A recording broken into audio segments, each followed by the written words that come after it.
Hey everyone, welcome to Love and Life's Journey. I'm Chantel. Thank you so much for stopping by. If you are new to my channel, I'd love to have you stick around by hitting that subscribe button as well as the bell so that YouTube will notify you when I upload new videos.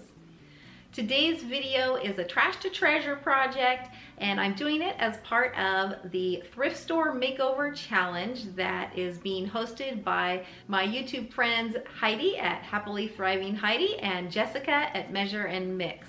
And there will be a playlist of everybody who's playing along, and so I will put the link to that playlist in the description box below so that you can check that out too and see what everybody else is transforming in their thrift store makeovers. So this project that I'm doing is actually not something that I picked up at a thrift store, and the challenge says that you can pick it up at a garage sale or a thrift store, or maybe something that somebody's given to you or that you've just had lying around that you transform. So this is actually a chair that was going to be thrown away, and my mom knows that I like to kind of make over things, and so she grabbed this chair for me and gave it to me. So the chair was free, and so I am going to be making over this chair, and I'm really excited for the color and fabric that I have chosen to use. So let's just jump right into it and let's see how it comes out. So here's the chair that my mom rescued from the trash, and it's got really good bones. It's pretty sturdy, and it's really cute. It's been painted and reupholstered once before. As you can see, the paint is chipping off really bad, and you can see that there has been 2 layers of upholstery on this, and both of them are in pretty bad shape.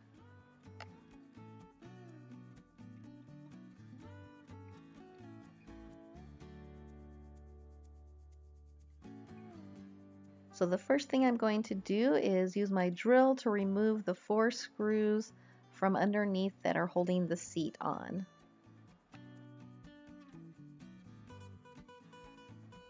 This did take a little bit of time just because one of the screws was stripped out.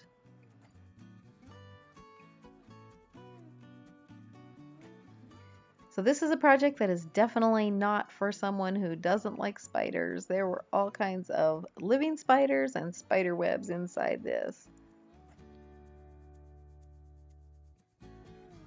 So next I'm just going to take a brush and brush off as much of the dirt and spider webs and everything as I can. Then I'm using my putty knife, and I'm just going to scrape off any loose paint, and there was a lot of paint that just chipped right off using this.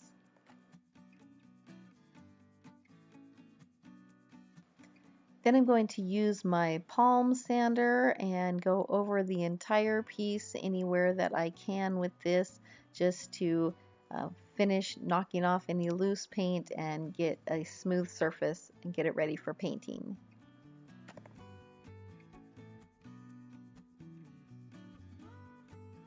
And next I'll take a piece of sandpaper just to get inside these cut out parts where I couldn't get in there with the electric sander, and I'm just going to go over this and get off any paint that's chipping off inside here and also smooth it out. There were several places where the wood veneer had chipped off, so I'm going to take some stainable wood filler, and I just got this at Hobby Lobby. You can get it at any hardware store, Home Depot, or craft stores. And I'm going to take the putty knife and some of this wood filler and just try to fill in some of those spots where the veneer had chipped off. And then I'll let that dry completely, and once that's dry, I will sand it off smooth. There were a couple of these corner braces that actually came out when I was taking the seat off, and I thought it was interesting. The grooves are full of leaf cutter bees, not the actual bees, but like the leaves that they collect to make their nests or hives or whatever you call that. But So I had to clean that out of all of the grooves. Once I had those cleaned out, I just added some wood glue to both sides and pressed that in where it was before, and then clamped it and let it dry completely. And I just repeated the same process for the other corner that had also come out.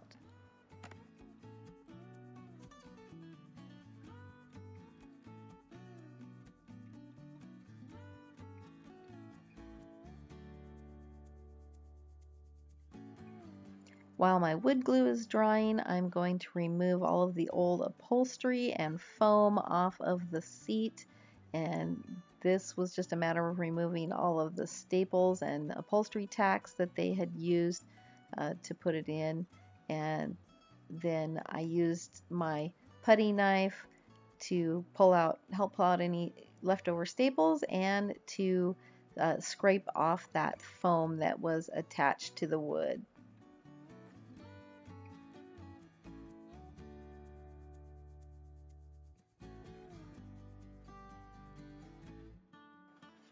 So I'm going to be using some E6000 to attach my new foam to the seat. I was going to use some spray adhesive, but when I got it out, I could not get it to spray at all. So this was plan B, and I had this tube that was mostly used up, so I just cut the end off of it and then squeezed out the rest of the E6000 that was in this tube, just all around the edges and some in the middle, and then placed my foam on top.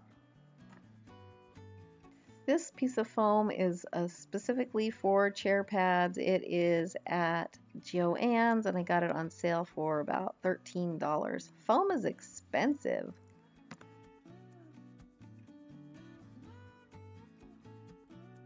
Then I'm just going to flip it over and add something that has just a little bit of weight just to make sure it stays together, and then I'm going to let that dry.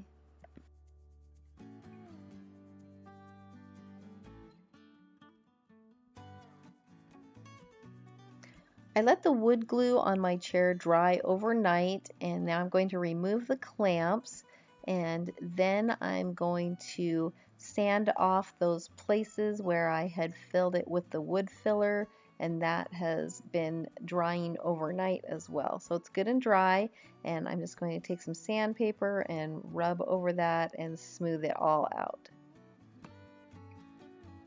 And then I'm just taking a damp cloth and wiping all of the dust off. So now I'm going to take my home decor chalk paint from Folk Art in this really pretty yellow color, and I'm going to just give my chair a couple coats of this chalk paint. So I was out in the garage painting this, and it was about 8 o'clock at night, and it was almost 90 degrees, and so it was really hot, but my paint was also drying a little too fast, and so I was getting more brush strokes than I really liked. So I actually took the chair inside and finished painting it in the house where it was much cooler. So while the paint on the chair is drying, I am going to take a razor knife and I'm going to use that to cut around the foam to cut it the shape of the chair seat. And I tried to use scissors at first, but this foam was too thick. It's 2 inches thick, and the scissors just didn't want to cut through it. So I decided to use the razor knife and just score down as far as I could with that, and then I'll come back in with the scissors and cut the excess away, and that worked pretty well.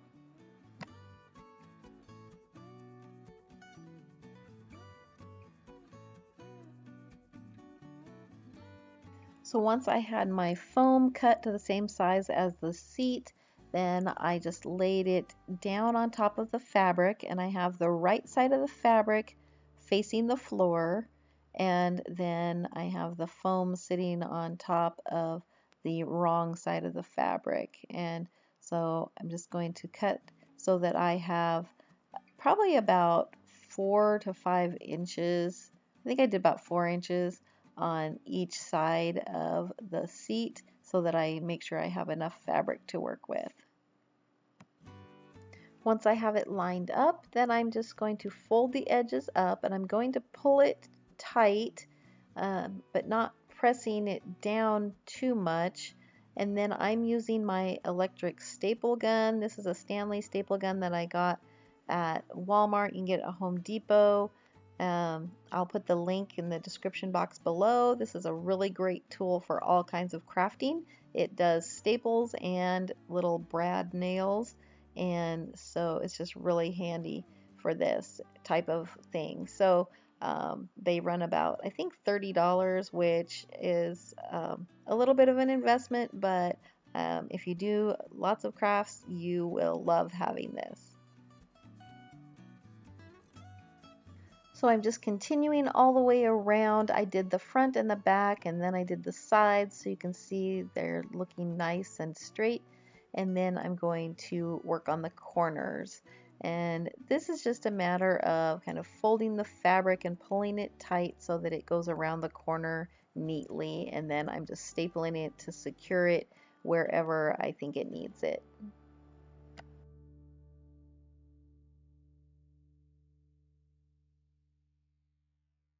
Once all the corners are stapled, I'm cutting off a little bit of the excess fabric, and then I'm going to just add some more staples all the way around and on the corners just to make sure that it's really secure all the way around.